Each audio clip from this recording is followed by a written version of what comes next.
Hi there, Musitrature Recaps here. Today, I'm explaining a movie called Dagon.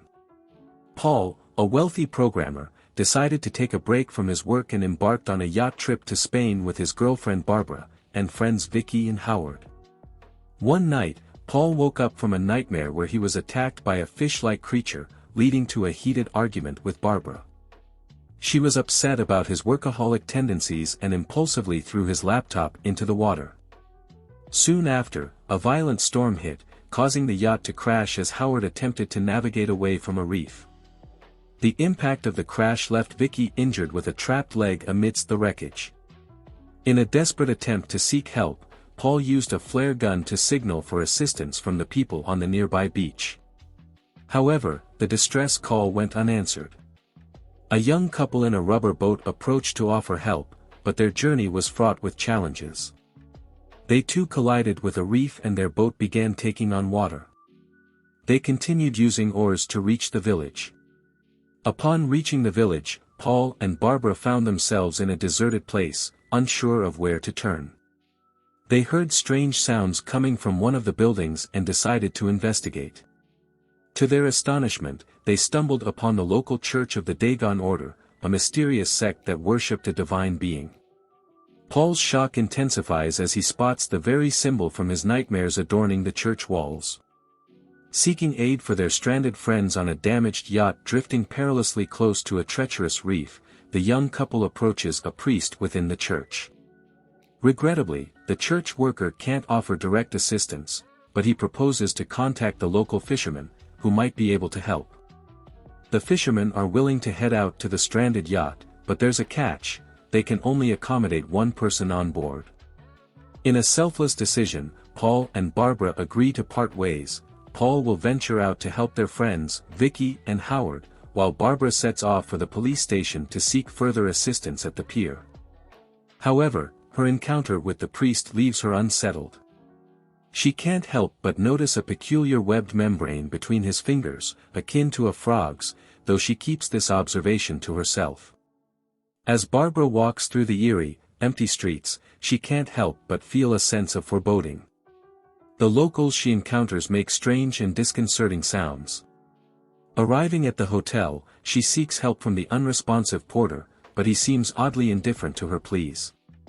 Desperation drives Barbara to seize the telephone in an attempt to summon aid, but the situation takes a terrifying turn. The receptionist suddenly attacks her, and to her dismay, the priest arrives not as a savior, but as another captor, ensnaring the hapless girl. Meanwhile, Paul, accompanied by the fisherman, reaches the distressed yacht, only to make a chilling discovery in the cabin: blood-stained clothes and a flashlight, raising fears for the safety of their friends. Vicki and Howard have vanished without a trace, and their fate remains a mystery. Upon returning to the beach, Paul encounters a church worker who informs him that his girlfriend has headed to a nearby village to contact the police and will be back in about an hour. He's advised to wait for her at the hotel, where they graciously offer him a complimentary room.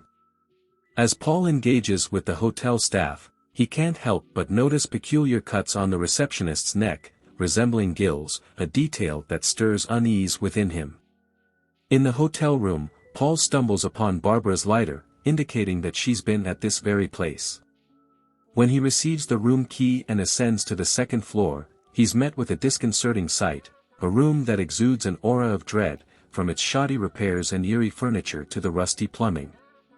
Some time later, Paul witnesses Barbara's entry into the room, but what he encounters is a completely different girl, the same one from his haunting dreams. Shaken by this surreal experience, he gazes out the window and spots a menacing crowd gathering outside the hotel, ready to lay siege. The door lock, corroded with rust, compels Paul to act swiftly. He improvises by removing the latch from the neighboring room to barricade his entrance. With the unsettling realization that the bizarre and hostile mob is closing in, Paul desperately smashes his way into the adjoining room. In this dire moment, he recognizes that he has no other recourse but to leap out of the window, despite injuring his leg in the process. While hiding in a concealed spot, he observes a car arriving at the hotel, bearing the village's head, who issues new directives to the people. Amid this tension, Paul uncovers a haunting discovery amidst the animal skins, the lifeless body of his close friend, Howard, marking a painful and tragic loss. As the enemies draw closer, Paul realizes the need for decisive action. He grabs a gas can and ignites a fire, a desperate attempt to blend in with the approaching crowd. Seeking shelter behind one of the buildings, he stumbles upon a local alcoholic, who offers refuge in his hideout. Nearby, a disabled person crawls, oblivious to Paul's presence. Ezekiel, the man Paul has taken refuge with, delivers grim news. He reveals that Barbara and Vicki have tragically lost their lives, leaving Paul as the sole survivor in this eerie village. The reality is deeply unsettling, as it dawns on Paul that the village's inhabitants are fervent sectarians who have worshipped the god of the underwater world, Dagon, residing in the depths of the sea. The village's history is steeped in darkness. Half a century ago, the villagers relied on fishing for survival. But when the fish mysteriously vanished, Captain Cambaro returned from a long voyage with a troubling revelation. He proclaimed the existence of a deity who demanded worship to rectify their dire circumstances. The villagers heeded his words and were soon rewarded with fish and gold. Intoxicated by their newfound fortune, they abandoned their faith in the Lord, desecrating the church that once symbolized their old beliefs. Tragically, they took the life of a priest and transformed the building into the headquarters of the Order of Dagon, where they began their devotion to this new deity. With time, their newfound wealth vanished, and they believed that sacrifice was the answer. The first victims were Ezekiel's own parents, sent to a gruesome fate in the sea's depths for holding on to their faith in God. In the present day, the entire village is composed of descendants of Dagon, who have a sinister attraction to earthly women. Shaken by the unsettling truth, Paul's primary goal is to escape the village with his life intact. When he learns that the village leader, Javier, owns a car, he devises a plan to borrow it. Alongside the local drunkard, they make their way to Javier's house. The elderly man on crutches plays a crucial role in diverting the guards' attention. In the midst of this, Paul sneaks into the car and attempts to start the engine without a key. In his haste, he accidentally triggers the car horn, drawing unwanted attention from the guards. They pounce on him, but Paul manages to break free and seek refuge inside Javier's house. While evading the unnerving villagers, who emit eerie sounds, Paul hides in an upstairs bedroom, where he unexpectedly encounters a girl he's been dreaming about all along.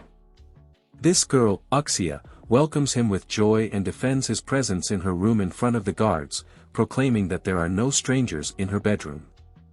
As Paul begins to calm down, Oxia seductively kisses him. However, his excitement turns to horror as he realizes that Oxia is not what she appears to be. She unveils her true form, a monstrous being with octopus tentacles in place of her legs. Filled with terror, Paul hastily escapes the house and attempts to make his getaway. In the process, he crosses paths with the driver and, after a fierce altercation, manages to seize the man's car keys, desperately striving to flee. The Dagon worshippers persist in surrounding the car, relentlessly chasing Paul and employing any means to halt his escape.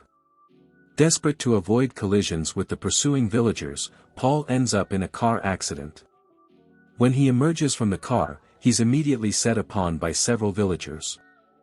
Paul puts up a fierce fight, using a wheel cap as his makeshift weapon, and eventually takes refuge in an old, partially flooded house.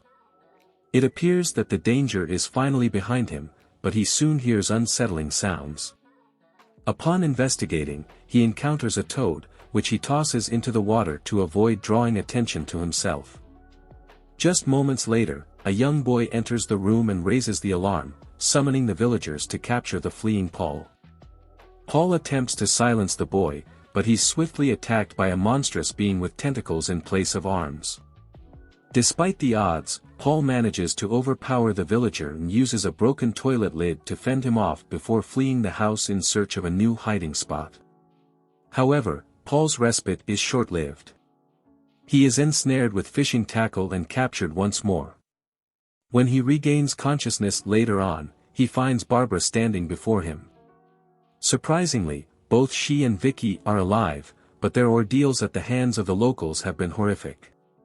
The captive Ezekiel had misled Paul, not wanting him to learn the dreadful truth. In reality, the villagers employ the girls in a sinister ritual where Dagon uses them to procreate. Emerging from the sea's depths, Dagon has already subjected Vicki to this horrifying fate, leaving her with a lost and injured leg, and Barbara appears to be next in line. Paul quickly realizes that the barn, housing the captives, is encircled by a priest and other determined villagers. He refuses to surrender and positions himself behind the barn door, preparing to confront the church worker. However, as he enters the fray, it becomes evident that the locals are armed and exceedingly dangerous. Old man Ezekiel, along with Barbara and Vicki, attempts to assist Paul and join the battle, but they are quickly overwhelmed, being outnumbered and outgunned. Vicki, realizing that a vile offspring of the sea dwells within her, takes a nearby knife to prevent giving birth to a monstrous creature. In a tragic act, she ends her own life. Shortly thereafter, the priest and his two assistants subdue Paul and Ezekiel, chaining them.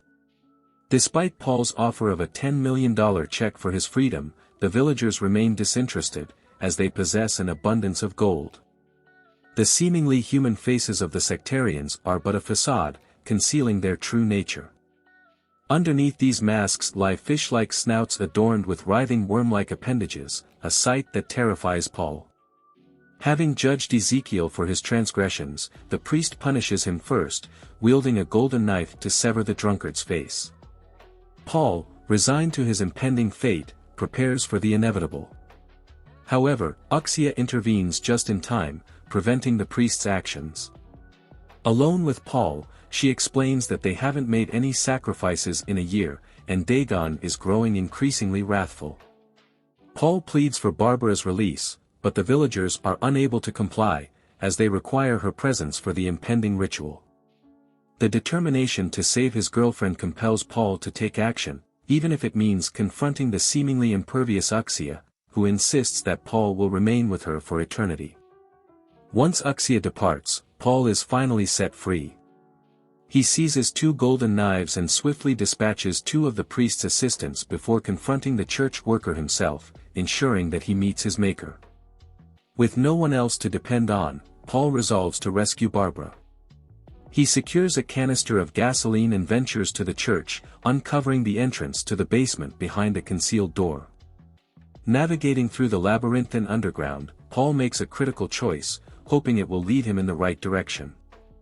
Meanwhile, Uxia torments the helpless Barbara, making incisions on her flesh with a golden blade. Following this gruesome act, Barbara is shackled and suspended over a deep well. A crowd of villagers gathers for the impending sacrifice, anxiously awaiting the arrival of Dagon. As the drops of Barbara's blood drip into the well, Uxia tosses a golden pyramid into the abyss, summoning a divine entity. Witnessing the water churn and turn black, Uxia's cohorts lower Barbara deeper into the well. Paul arrives at the site of the ritual, determined to halt the impending horror.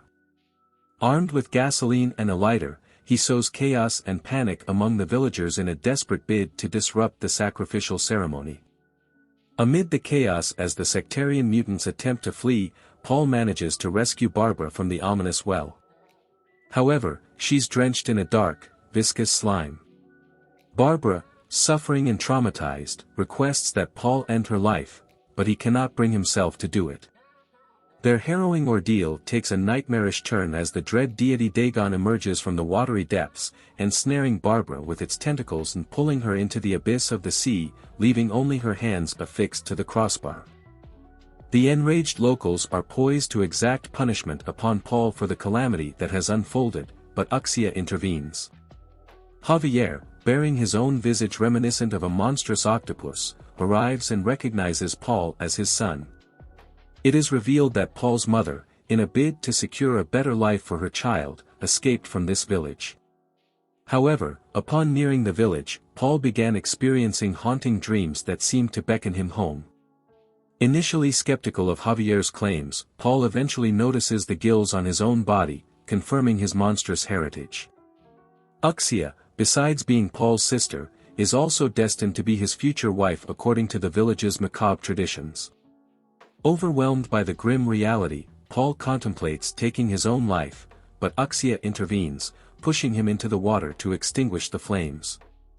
In a miraculous turn of events, Paul survives and, in resignation to his fate, accepts his true identity as he sails away with his future wife to Dagon's lair, and here the movie ends. Thank you for watching.